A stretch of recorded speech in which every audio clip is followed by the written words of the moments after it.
2018 թվականին անվտանգության խորհրդի քարտուղար Արմեն Գրիգորյանի մամլու խոսնակն է եղել։ Հետո Արմեն Գրիգորյանը սրան ասում է լսի տարիներ առաջ էլի երևի մինչև պատերազմն էլ ասում եմ մատ ուրեմն թեմաներ կա մենք այստեղ գործեր կա էլ այս Ղարաբաղի բաները արի դու այստեղից դուրս արի մի հատ գրասենյակ ես բացում 4 հոգանոց մի հատ հակը փողի մասին մի մտածի փողը խնդրեմ չի դու այդ փողերը ստանալու ես հələ ոչ միտեղ իր հաշվետվությունների մեջ չի գրե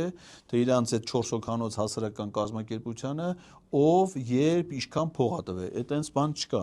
ինչի վրա են ծախսել այդ փողերը այնց բան չկա դա բան է էլի ծծծի գախնի հոդվածներով է այդ ծախսերը կատարվում ծծծ տարիներ շարունակ ես եւ իմ ադրբեջանցի գործընկերը դե քանի որ ադրբեջանում էլ այնտեղ հասարակություն չկա ու չի կարալնի այնտեղ ինչ կա սա ԱԱՑ-ը, այսինքն ընդեղի ԱԱՑ-ն ուստեի ՑՑՑ-ն